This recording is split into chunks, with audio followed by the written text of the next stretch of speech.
everybody, got another little simple recipe for you. Not quite as simple as grilled cheese, but awfully close, and in fact this will even go with grilled cheese. This is a recipe that I found on Twitter, as I said before with the ditalini risotto I follow, Bon Appetit. There's another really good follow on Twitter if you like to cook, or if you're trying to compile some recipes, called Honest Cooking. So I follow those guys as well, and I found this recipe, and it's a really good one. We're going to make our own fries. It's called spiced potato wedges, although it's not spicy, with a campfire sauce. That's what's got a little bit of a kick to it. So you can make as much of this as you want. I'm just going to do one potato for our purposes here. Just make sure you wash off the outside of it pretty well, especially because we're going to keep the skin on. That's where a lot of the nutrients and things are in the potato. And then dry it off real well before we cut it, again, to keep the knife from slipping. And by the way, when you're out and about, if you're out at like wherever sells these little dishcloths, buy a ton of them. They're great because you can just use them for whatever, wipe things down, and then just throw them in the laundry.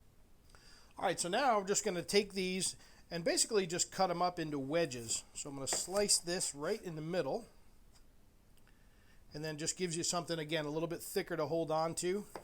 And slice them. You want to slice them not too thin, but not too thick either. So generally for a potato like this, I'm going to do, we're going to get 8 slices out of it. All right, so now they're stacked up nicely. Now we're just going to slice them crosswise this way. And again, just make sure that these things don't slide around on you too much. Always be careful with these knives. All right, so we're done with that. Just going to rinse that knife off and get it right out of the way. Now all we got to do is just rinse these off. Potatoes, again, they're, as you know, they're just real starchy. So whenever you're going to make something like this, you want to make sure that you rinse them off well, because then that way they just have a much cleaner taste to them. Sometimes the starch can make these things really gummy, and you don't want that, because we want to get them good and crisp in the oven.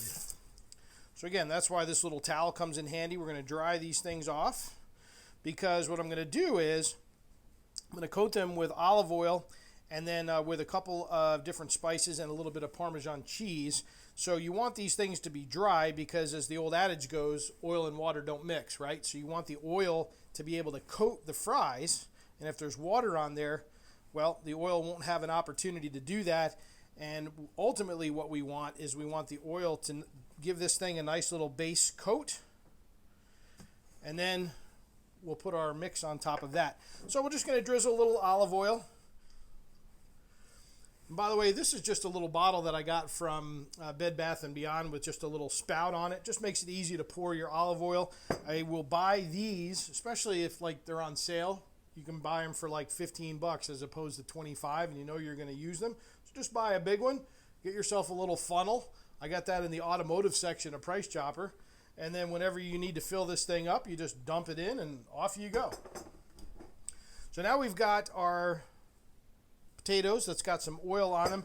Want to toss them just by hand, and they'll have a nice little coating on them, which will be good. And then take these spices that are mixed up already. This is paprika, Parmesan cheese, and a little bit of garlic powder. I don't use garlic powder very often.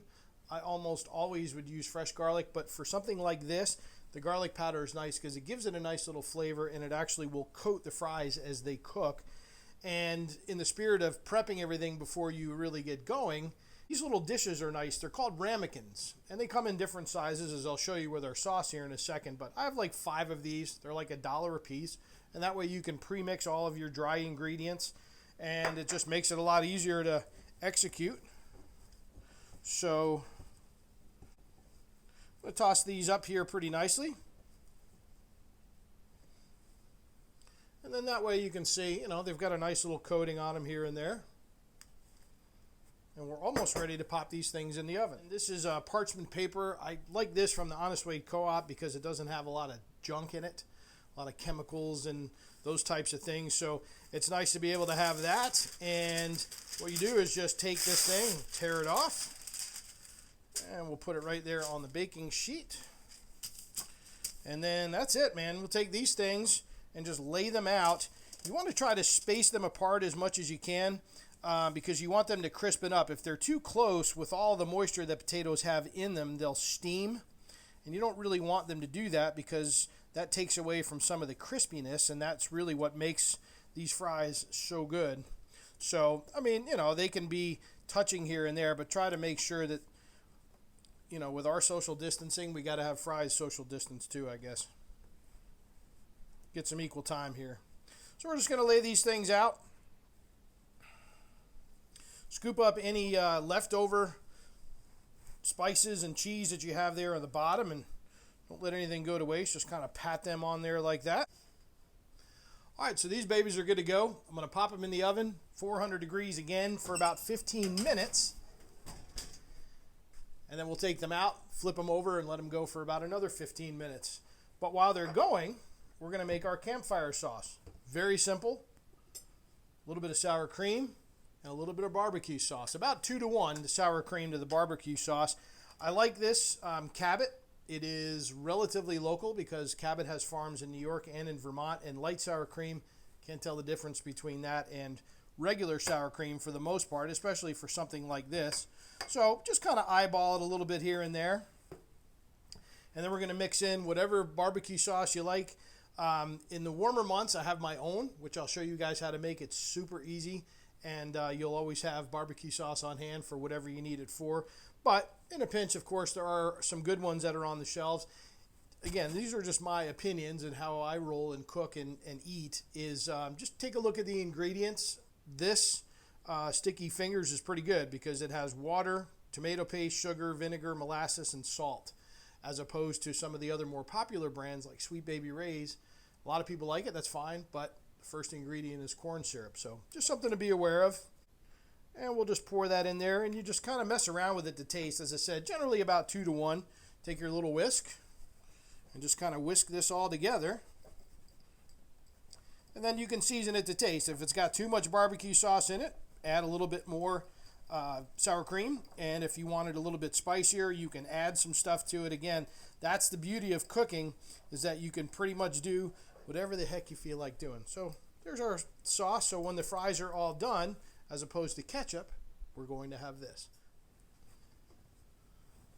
All right, so we're going to take these puppies out and see what our spiced potato wedges look like. It's been about 15 minutes, and they got a good little melting of all of the Parmesan cheese, and you get the garlic powder and the paprika on there. So you can take whatever you'd like. If you wanted to do some tongs and just kind of flip them over, it's easier to do that way because they're bigger. Or you can take your spatula. Yes, I'm a Star Wars geek. Oh well. And you can just flip them over that way. More just kind of toss them so that they get exposed to different parts of the pan. Helps them to kind of really crispen up. And then from there, just keep them spaced out enough so that they don't steam each other. Don't have to get a ruler out or anything, you know. Just put them all right back in. We'll pop them in for about another 15 minutes, and we're home free. All right, so our second 15 minutes is up. I'm going to check these potato wedges out and see how we did. Oh, man, that's awfully good. We'll take these out. We're going to let them sit for a few minutes, and what that'll do will help to crispen them up. The drier air will kind of absorb whatever liquid is left over on the potatoes, so they'll be nice and crispy. See how easy that was? My suggestion is this too. If you can do one potato, you can do 3, like 3 big ones, and then just save them. Make sure they're completely cooled before you put them in the refrigerator, and then you can reheat them or toss them in a little bit of oil on the stovetop, or you can chop them up and mix them in with some scrambled eggs for some breakfast tacos or breakfast burritos. I'll have that recipe for you next. Not on video, but it'll be written. I'm going to kind of mix these up between video and written, but everything, for the most part, will even pair with some wine. So hope you enjoy all this, folks. As I said, always, if you have any questions, just email me, jason@jasonsweather.com. Have a great day.